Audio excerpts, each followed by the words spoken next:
What is going on, everybody? We're back with some more Marvel Snap, and today I wanted to go over the deck that I used to hit Infinite last season.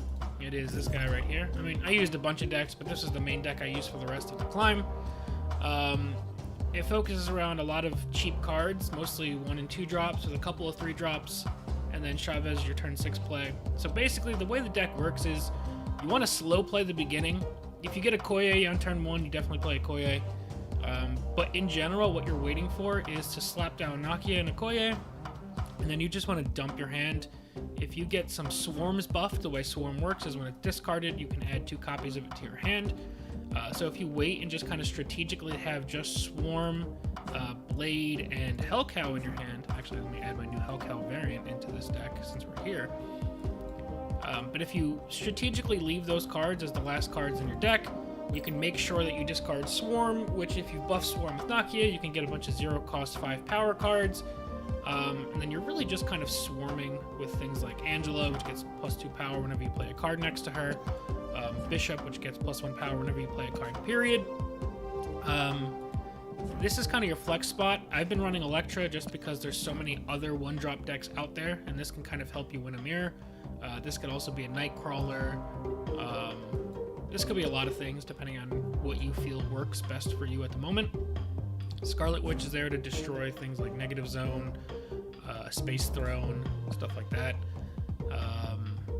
Ant-Man obviously is just a very good 1-power card for a deck like this. Strong Guy, because in general you want to time it up so that your turn 6 play is your hand is just America Chavez and a handful of 0-cost Swarms, so you can play everything on turn 6 and activate Strong Guy. And yeah, that's pretty much it. I think it's a very powerful deck. It's not unbeatable. Some of like the Ghost Rider Infinite decks can take you down just based off how tall they can go.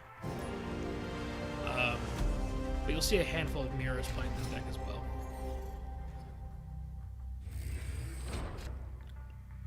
Alrighty, so we did get an opening turn Okoye, which is one of the things you really like to see with this deck.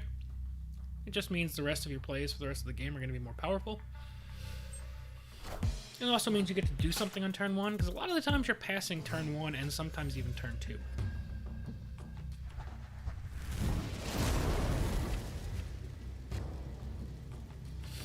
So now, Strong Guy is the kind of card where typically for myself,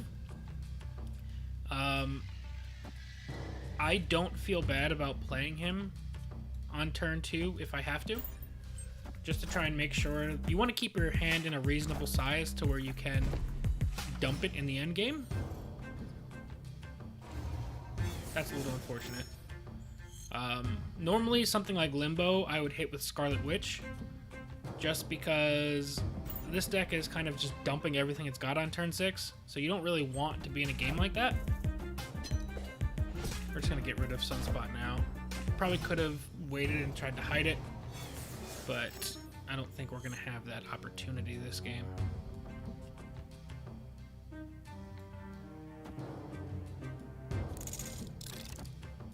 Since cards can't be played there on turn 6, I think we'll start doing that a little bit.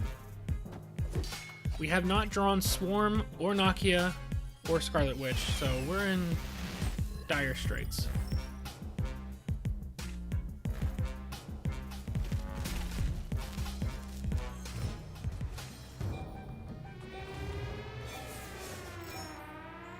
There's Nakia. Unfortunately, it's not really a great time for Nakia.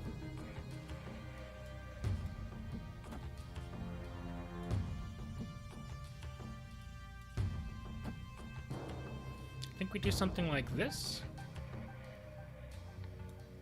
Or we go Hellcow over here, Blayde over here. Hellcow will add 6, 2 from Angela is 8, 3 from Ant-Man would be 11. This would go up to 18. We'd have right now 7 power here, but eventually 13, another 10 coming from America Chavez. I think I like that better. The only problem is, like I said, we can't really beat Limbo.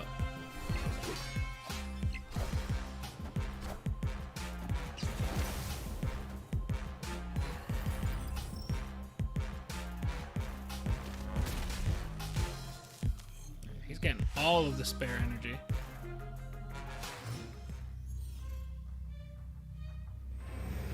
and they're just gonna leave. I think they got incredibly unlucky with their Lockjaw deck. They had a really cool thing going. I just think that they did not have that. Let's upgrade our Swarm to infinity.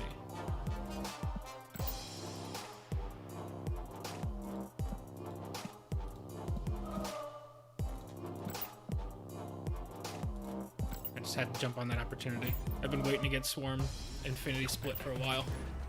Let's get another game. But yeah, I think our opponent got very unlucky. I played that last game with a bad view. I'm sorry about that. At least that was the first game, and it wasn't that great of a game. So now, this is, I think, a good learning opportunity. Cloning Vats can sometimes and quite often be bait in this deck. A lot of people will just kind of go all in on dumping like a Okoye or Bishops or whatever. And I am going to play one Okoye out, but I don't know if I'm actually going to put it into Cloning Vats. I think I'm just going to put it out.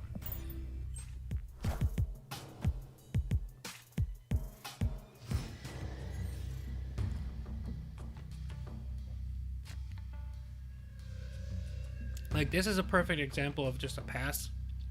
You don't want to play Hellcow or Blayde too early. There's obviously nothing to hit with Electra.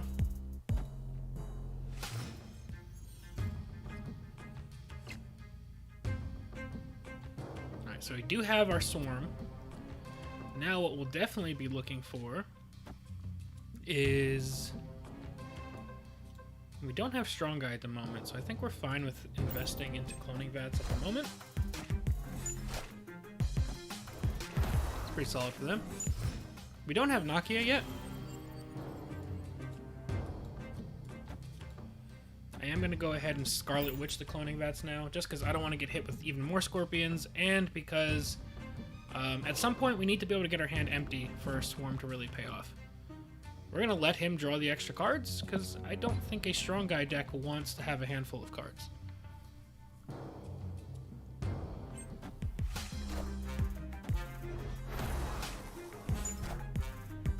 Probably going to hit our Chavez, which is definitely unfortunate. That's actually one of the worst plays that can happen against you with this deck.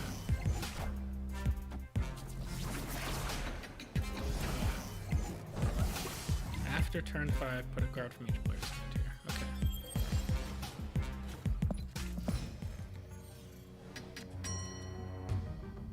So now we pulled our Strong Guy, which is pretty sweet.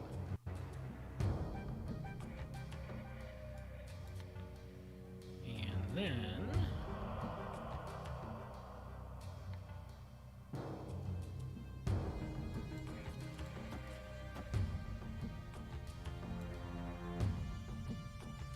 if I do this, one of the things you have to always decide when you're playing this is which order to play these two in, because Hellcow, if you only have one card in hand, will not discard twice. So like if you have one Swarm and you play Blayde into Hellcow, you get guaranteed 4 Swarms, and if you have one Swarm and you play Hellcow into Blayde, you wind up with only 3 Swarms. So it's just one of those things to keep in mind depending on how many board slots you have available at the end of the game. This is looking like, because we lost our Chavez, we're going to have to try and win off the strength of our Bishops, which isn't a great spot to be in.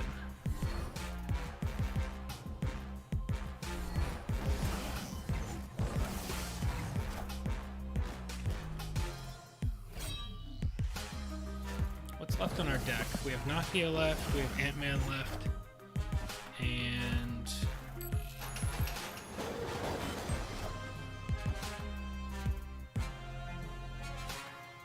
I have a feeling we're going to get hit with some craziness, but I am excited to see it. We have Angela left.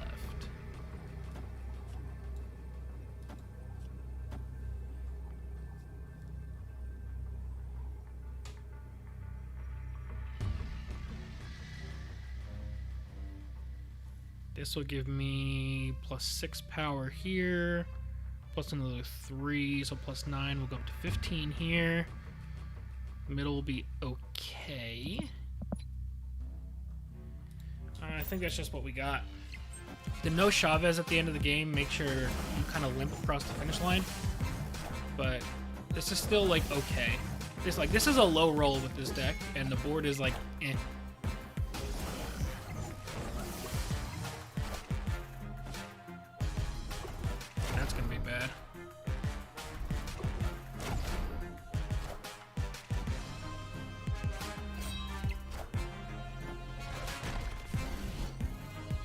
Oh, yeah, like, we still won all 3 lanes there. So that's also what I was talking about with bait. I think my opponent kind of fell for the Cloning Vats Scorpion bait a little bit, although it did make our board a considerable amount weaker. You just kind of spend a lot of time keeping your hand full of the same card and not really developing as much as you should be. But it's also a really easy thing, and like, if you're like me, where you don't really care about winning all the time, sometimes I'll just go like completely ham on a location, just because you could do cool things. Like if I'm playing Black Widow and I see Cloning Vats, you best believe I'm gonna slam like 12 Black Widows into those Cloning Vats, just because it's fun. This is bad.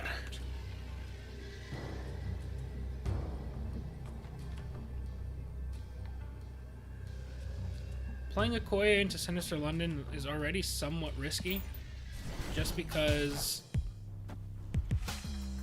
this is probably gonna be a Dracula deck. It's risky because you're filling your board up with just 1 power guys, but at the end of the day, I think it's something we can still try and get out of.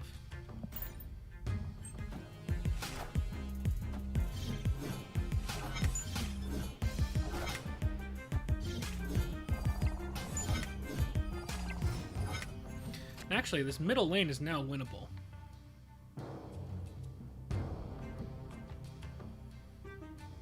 What I need to decide is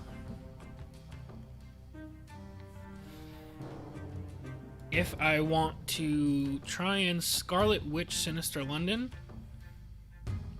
so that they can't play like double Ghost Rider or something like that, or double Dracula. Although if they want to play double Dracula, they could do it this turn anyway.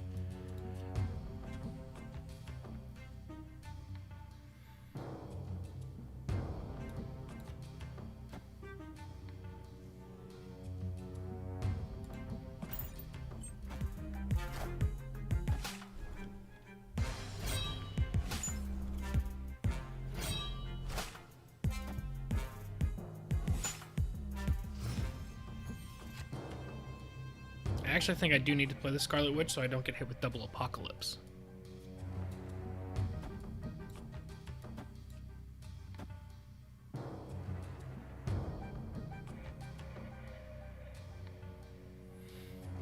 That'll clear that up so that they can only play 1 Apocalypse. This will give us 15 power in the right side, and then also empty our hand so that we can just play Chavez on 6 here. I think that's our best play.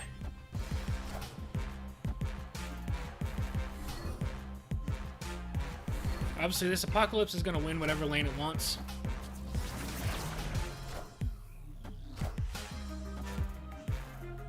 Oh, actually, he just lost from Mindscape, I think. I think we won either way. Because even if he played like Apocalypse here, we play Chavez here, and then they get 14 from their swarms, and we still win this lane. So I think we had that locked up regardless of the Mindscape. But the Mindscape was just a funny way for it to end. Let's get one more game in with this. That was an awesome ending.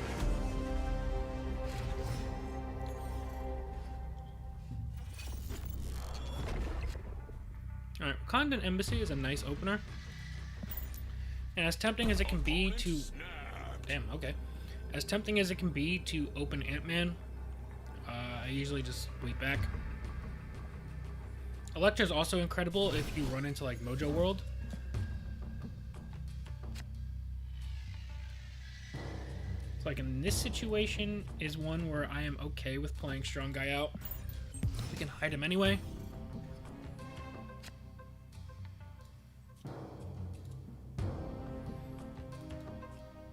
Turn 3 is when it's kind of a little too late to play Okoye, and just, if I had Okoye and Strong Guy, I'd maybe do that. But I don't like just Okoye and being forced to play some 1-drops, so more than likely we're going to just play Bishop and ignore Okoye for the rest of the game. Unless there's somewhere it fits. Because Okoye still isn't terrible because it can make your Chavez 11 power instead of 10. But it's the kind of thing you shouldn't feel pressured to just play Okoye if it's like turns 3 or 4. Sometimes it'll make sense. You just kind of got to go with the game flow. I'm getting kind of scared of my opponent because they insta-snapped and then they haven't been doing anything since, which tells me they're probably playing some sort of big crazy combos. But we'll see.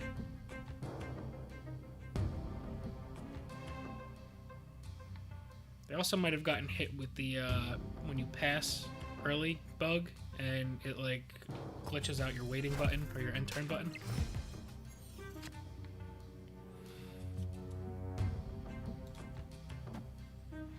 Nakia is a very welcome sight here.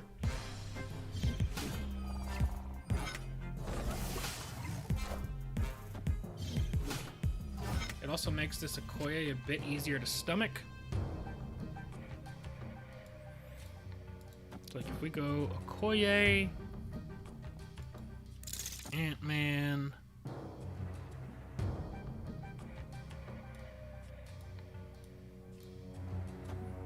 Blayde, and Elektra, that spreads me a little thin.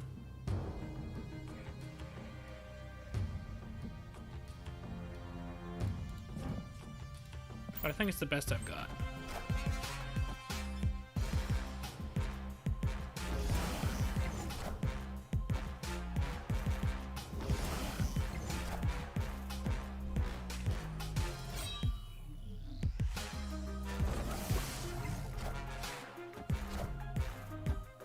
Oh, that Elektra would have been crazy over here.